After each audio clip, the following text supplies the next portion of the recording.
11시 20분 다가오고 있습니다. 오후장 터닝포인트입니다. 어제 이 시간에는 상당히 좀 시장이 위축돼 있었는데요. 다시 좀 안정감을 좀 찾아가면서 관망세죠. 그 가운데서 잘 가는 종목들이 있고 대응 전략 세웁니다. 오늘 헤르메스 스탁 하창한 본부장님 모셨고요. 주식명가 MTNW 허반석 어드바이저 함께하겠습니다. 어서 오십시오. 안녕하세요. 말씀드린 것처럼 시장은 조정이지만 꽤 강한 종목들, 또 이제 반전을 만들어내는 종목들이 제법 있습니다. 터닝포인트 내용 확인하겠습니다. 첫 번째는요. 네. 환율은 이제 시장이 좀 부담이죠. 오늘 장에서는 조금 부담되는 요인이었는데 무엇보다도 사실은 일본이 금리 올리고 나서 엔화가 강세로 발전했는데 엔화가 뭐 약세로 가면서 얼마 37년 만이라 그랬나요? 뭐 40몇 년, 34년 만에 엔화가 약세로 가고 원화도 약세로 가고 그죠? 네. 이게 시장과 좀 다르게 가는 영향인데 환율이 오르는 겁니다. 그렇죠? 그러니까 통화 약세인데 왜 그러는 걸까요? 하창한 본부장인데. 일단 뭐 말씀해 주신 엔화에 대한 네. 부분들도 있고요. 사실 이제 엔화에서의 흐름이 기조가 바뀌면서 좀 빠르게 엔화 강세로 가면서 달러 인덱스를 잡아주지 않을까라는 시장의 기대감이 있었는데 반대로 가고 그거와는 있어요. 전혀 반대로 가고 네. 있고요.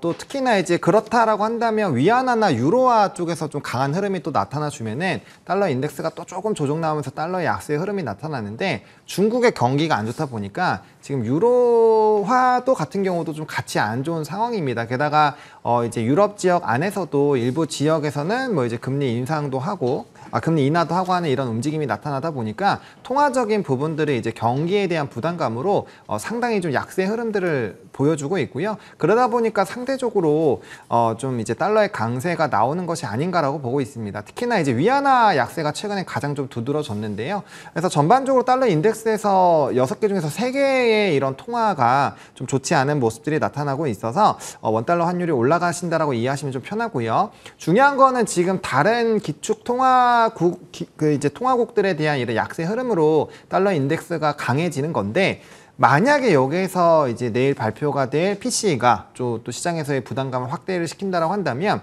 이게 또 안전자산 선호 심리가 나오면서 환율이 또 단기간에 뭐 1%, 2%만 튀겨도 사실상 굉장히 좀 부담스러운 환율이 만들어질 수가 있거든요. 그러니까 그런 부분으로 되면은 기존의 달러가 1,300원, 그러니까 원 달러 환율이 1,300원에서 1,350원으로 갔었던 이유가 다른 통화국들의 약세 흐름으로 올라간 건데 그거는 다 잊어먹고 이제 안전자산 선호 심리가 이렇게 강해졌구나에 대한 부담감이 확대가 될 수 있거든요. 그래서 거기에 따른 외국인의 수급의 변동성이 나올 수 있기 때문에 물론 그렇게 된다고 해서 무조건적으로 외국인이 던지는 건 아닙니다. 왜냐하면 지금의 수급 같은 경우는 반도체의 잠정 실적을 바라보는 그런 수급이 들어온 거기 때문에 명확한 이유가 있죠. 그렇기 때문에 환율이 오른다고 해서 바로 뭐 엄청난 뭐 이탈이 나온다라고 볼 수는 없지만 대신에 이 수급의 연속성이 단기적으로 끝날 확률을 배제할 수 없다라는 거죠. 그렇게 된다면 좀 기세를 키워 나가고 있는 우리 증시의 상단을 좀 일부 제한하는 그런 흐름으로 작용이 될 수 있기 때문에 흐름에 대한 부분은 좀 면밀하게 체크를 해보실 필요는 있다라고 생각하고 있습니다. 그러니까요. 아이러니한 거죠. 미국도 금리 3차례 인하한다 그랬지 않습니까?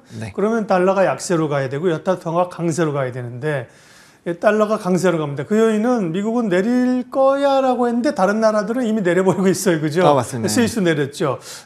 또 오늘 밤에 간밤에 있었던 뭐 어디 핀란드나 네덜란드였나 내린다 그랬죠. 그죠? 다 그러니까 아시아 통화가 약세로 가면서 부담들이 되는 건데 허반석 의원님, 그러니까 우리 입장에서 보면은 조금 전에 하부문장 말씀해 주신 것처럼 그게 이제 외국인의 매수세를 둔화시키는 대로 작용하지 않을까 이게 우려잖아요. 그렇습니다. 어떻게 보세요?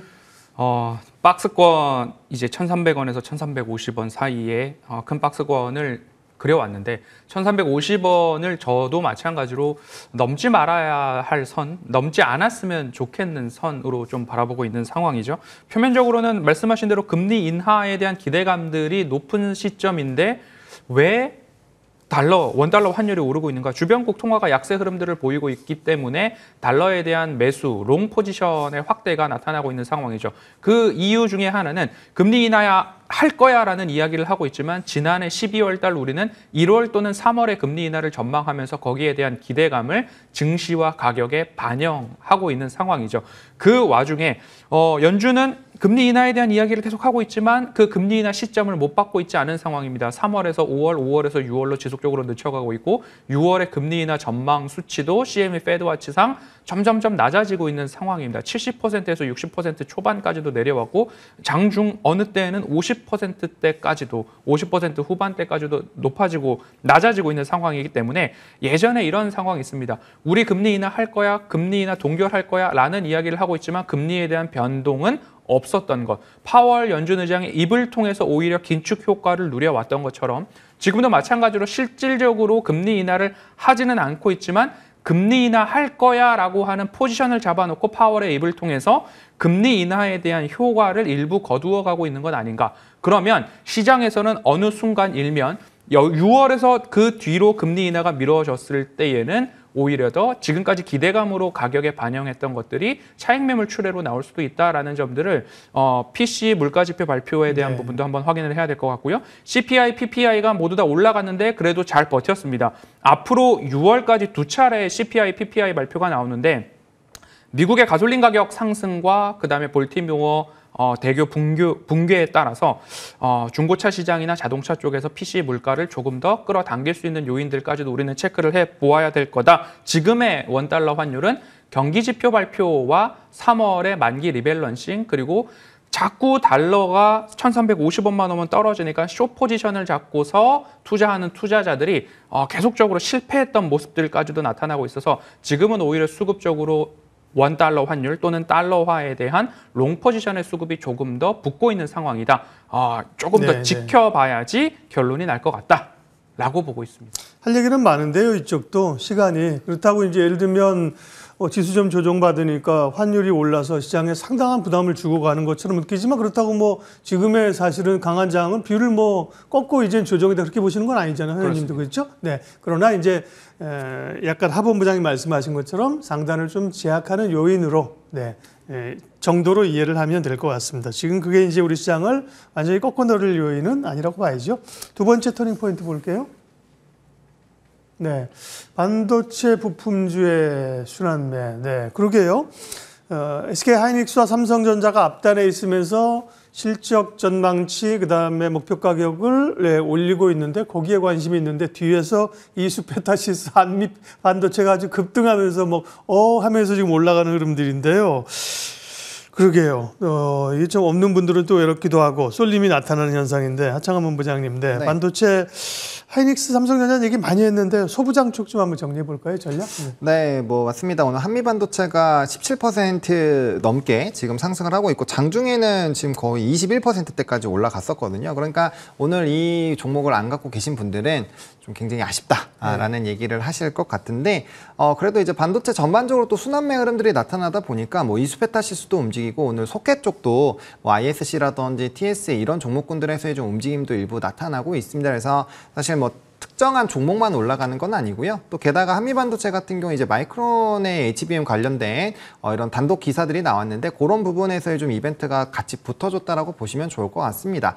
게다가 이제 리포트가 또 하나 나왔었는데 목표가 20만 원, 13만 원에서 20만 원으로 상향하는 리포트가 현대차에서 나왔었죠. 그러니까 그런 부분에서의 이슈들이 좀 같이 맞물리면서 일부 반도체 쪽에서의 이런 대형주들이 쉬어가는 그런 수급들이 HBM 또한으로 좀 넘어갔다라고 보시면 좋을 것 같고요. 물론 해당 종목을 이제 밸류적으로 본다라고 하면은 비싸다라는 얘기가 나올 수 있어요. 리포트에서도 지금 이제 PER로 봤을 때 한 65배, 70배 정도 이제 미래의 이런 수익 부분을 가져왔는데 사실 이거는 지금 시점에서 보면은 비싸다라는 관점으로 볼 수 있지만 또 AI가 폭발적으로 늘어나는 거를 같이 좀 이런 부분을 반영해서 본다라고 한다면 또 그 밸류가 안 비싸다라고 생각을 할 수가 있거든요. 그러니까 시장이 어떠한 방향성으로 보고 있는지가 굉장히 좀 큰 핵심인데 최근에 한 2주 동안에 삼성전자에 들어간 수급만 하더라도 엄청나다라는 것만 봤을 때도 실적에 대한 이런 턴어라운드 기대감들 그리고 1월달, 2월달, 3월달 수출 데이터만 보시더라도 반도체 쪽이 굉장히 좀 좋게 상향이 되고 있는 상황이거든요. 그래서 그런 전반적인 부분을 봤을 때는 충분히 쏠림 현상이 나타날 수 있고요. 그렇다고 해서 이 종목만 가는 거는 아니기 때문에 반도체 소부장단에서 좀 주요한 이벤트를 가지고 있는 예를 들면 오늘 CXL도 같이 움직였기 때문에 HM을 당연히 필두로 봐야 되지만 그 안에서의 또 순환매가 충분히 나올 수 있기 때문에 관련주 안에서의 기대감을 충분히 가져보실 수 있을 것 같고요. 네. 물론 상승폭 자체는 이렇게 좀 소형주 단에서의 물론 이제 한미반도체 시총은 소형주라고 말하기도 좀 애매한 좀 그런 시총까지 올라왔지만 13조인데요, 뭐 시총. 그러니까 시총이 뭐 엄청나게 올라왔죠.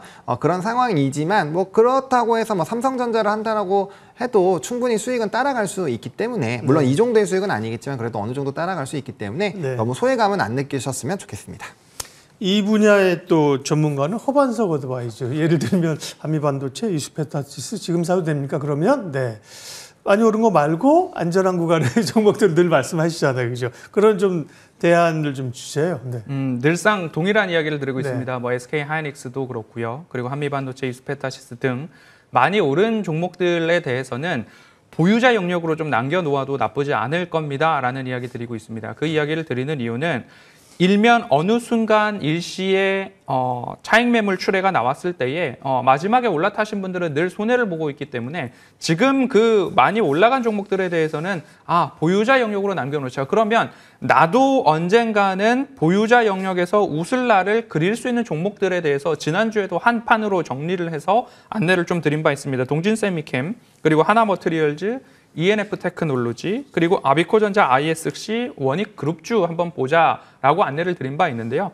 왜 그런 종목들을 말씀을 드리냐? 기업의 펀더멘털에는 변화가 없습니다. 그런데 뭐 HBM이다, 그 다음에 CXL이다 여러 가지 이야기들, 이슈와 모멘텀들에 따라서 그쪽으로 수급 쏠림이 나타났습니다. 그런데 제가 앞서서 말씀드린 종목들의 펀더멘털의 변화가 있느냐? 그렇게 변화가 없다라는 거죠.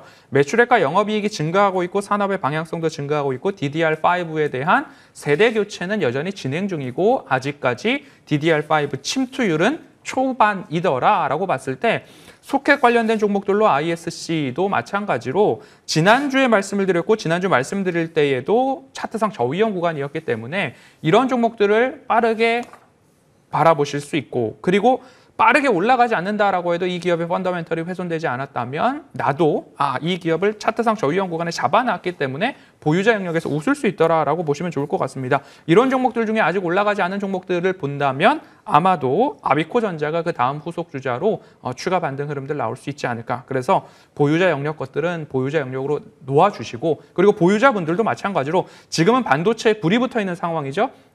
강한 거래량과 매물 출회가 나오기 전까지는 수익률 극대화 그리고 분할 매도로 수익 실현 이런 병행해 가시고 신규로 내가 반도체를 보고 싶다라고 하시는 분들은 꼭 차트상 저위험 구간에 아직 오르지 않은 종목들 위주로 보시면 오늘 ISC 올라간 것처럼 또 이러한 종목들 많이 발굴해서 안내드리도록 하겠습니다. 네, 허반석 위원의 트레이딩 마크죠. 차트상 저위험 구간. 네, 그 단어가 제가 생각이 안 났는데 리뷰를 해주셨습니다. 반도체, 뭐 지금 반도체 뭐라도 그죠? 그 안에서 뭐라도 나쁜 의미가 아니라 어쨌든 반도체 한 축으로 갖고 가야만 시장에 소외되지 않는 머스트 해브 섹터입니다. 다음 이야기하겠습니다. 터닝포인트 세 번째는요. 오랜만에 화장품주. 네, 이 표현이 좋네요. 조용히 올라가는 화장품주. 그러니까 화장품주 언제 올랐나요? 오늘도 보니까 코스맥스, 그다음에 아이패밀리 SC 이런 종목들은 급등각인데요. 언제 이렇게 조용히 올랐어요? 하창원 부장님. 그 오르는 이유는 뭔가요? 네, 일단은 뭐 오른 지는 꽤 됐습니다. 사실 네. 뭐 일부 종목 안 오른 종목군들은 있지만 뭐 화장품도 꾸준히 52주 신고가 갱신하는 종목군들이 꽤 있었고요. 예. 기본적으로는 이제 수출 데이터가 굉장히 좋은 기조가 유지가 되고 있습니다. 특히나 이제 OEM, ODM, 아이패밀리 SC 같은 경우 특히나 색조 쪽에서의 이슈가 좀 강하게 있는 그래서 제가 소위 말하는 반도체 이 화장품 4대장 안에 들어가는 종목 중에 하나인데 어쨌든 이제 OEM, ODM 기반으로 이제 수출 데이터가 굉장히 좋은 특히나 이제 미국발의 수출 데이터가 좋은 기업들이 최근에 굉장히 좋은 흐름들이 나타나고 있는 상황이고요. 추가적으로는 중국인들이 이제 제주도의 입도객이 굉장히 좀 많이 늘어나고 있는 상황입니다. 그러다 보니까 이제 관련된 부분에서의 좀 수혜가 기대가 되고 있는데 특히나 이제 H&B 뭐 대표적으로 뭐 올리브영 같은 같은 데에서의 좀 화장품, 저가 화장품에 대해 수혜를 받을 수 있는 종목군들도 오늘 좀 굉장히 탄력적으로 움직이고 있습니다. 그러다 보니까 뭐 클리오라든지 뭐 코스맥스라든지 이런 종목군들이 같이 움직이고 있다라고 보시면 좋을 것 같고요. 기본적으로 메커니즘은 같습니다. 이제 미국과 영국, 유럽 지역 쪽 그리고 일본 쪽에서 우리나라 수출 데이터가 굉장히 많이 좋아지고 있는 상황이고요. 중국 쪽은 여전히 좀 부진합니다. 그러다 보니까 대형주 같은 경우는 사실 좀 기술적인 반등 그리고 수급적인 공백에 따른 그런 이제 좀 수급이 들어오면서 일부 바닥권에서의 반등이 나온다는 관점으로 보시면 좋을 것 같고요. 여전히 화장품 관련된 부분에서는 뭐 색조라든지 그다음에 H&B 관련된 그런 종목군들 위주로 접근 대응을 하시는 것이 좀 좋다라고 말씀을 드리겠고요. 최근에 좀 눌린 미국발 비중이 높으면서 좀 눌린 종목이 코스메카 코리아거든요. 그래서 그런 종목 보셔도 좋을 것 같고요. 아니면 입도객과 조금 관심 있게 보시려고 한다면 글로벌 텍스프리라는 종목이 있습니다. 이게 올리브영의 단독 사업자이기 때문에 사실 일매출 같은 경우는 거의 역대급으로 회복이 되고 있고 아마 5월 달에는 또 최고치를 갱신하는 이런 흐름들이 나타날 것으로 예상이 되고 있거든요. 그래서 최근에 주가가 바닥권에서 좀 강한 반등이 나오고 있기 때문에 이런 식으로 좀 턴해서 보시는 것도 좋은 방법이기 때문에 약간의 좀 사고의 영역을 확장을 해보시는 것도 좋지 않을까라고 정리드리겠습니다. 네, 뭐 제주도의 중국인 관광객들 다시 늘고 있다 이런 얘기했는데요. 뭐 그 요인도 있고, 네. 그다음에 이제 수출 데이터가 좋게 나오는 수출이 이제 화장품이나 피부 미용기기 이런 쪽의 수출 데이터가 네, 맞습니다. 잘 나오는 것 같습니다. 화장품주 분석해봤고요. 오후장 터닝 포인트 다음 내용을 보여주십시오. 네, 신재생에너지, 풍력, 태양광 정말 오랜만에 반가운 반등인데요. 호 의원님, 이거는 미중 간의 약간 갈등 뭐 이런 요인들로 올라갑니까? 그렇게 보면 사실 연속성을 좀 담보할 수 있을까 살짝 의문이 들기도 하는데요. 그렇습니다. 그리고 신재생 하면 이제 트럼프 대통령이 당선되었을 때 어떻게 될까 하는 염려까지도 가격에 반영되어 있는 상황이 아닌가 이렇게도 좀 볼 수 있을 것 같은데요. 조그만 시계를 다시 과거로 되돌려 보면 금리 인하에 대한 기대감이 있을 때 제가 이 섹터들을 보아야 됩니다라고 했었던 첫 번째 섹터가 제약바이오, 두 번째가 신재생입니다. 왜냐하면 제약바이오는 외부 차입금의 의존도가 높은 기업이죠. 그러면 이자 비용에 대한 부담감들이 높을 겁니다. 그리고 신규적으로 투자를 받기도 어려우니까 아주 보릿고개를 넘어왔었습니다. 그런데 올해 3월을 시작하면서 올해 3월, 4월에 꼭 보아야 할 섹터는 제약바이오다라고 시작을 하면서 레고캠바이오를 2월 말 바로 딱 말씀을 드렸습니다. 제약바이오에 대한 기대감들이 언제부터 시작되었는가? 그럼 금리 인하에 대한 기대감이 있었던 지난 연말부터 매집에 대한 과정을 거칠 수 있었을 것이다. 왜냐하면 차입 의존도가 높은데 이자 비용 감소가 나타나고 신규 자금 수혈이 가능해지게 된다면 이 섹터와 기업의 활력도가 높아질 수 있기 때문이다. 그리고 거기다 더해서 이익으로 확정되는 라이센싱 아웃 같은 것들이 조금 더 많아질 무렵에는 이 기업의 포텐이 확 터지는 지금과 같은 흐름들이 나타날 수 있지 않을까. 이렇게 하면서 제약바이오에 대한 이야기와 금리 인하에 대한 기대감을 같이 말씀드렸습니다. 두 번째로 금리 인하 기대감과 신재생 섹터는 무슨 연관관계가 있을 것인가. 신재생 섹터 그리고 태양광, 풍력 쪽에는 대규모 프로젝트가 있어야 됩니다. 한번 만들려고 한다면 수천억, 수조 원의 자금들이 투여가 되는 대규모 공사들이 많이 진행이 되는데요.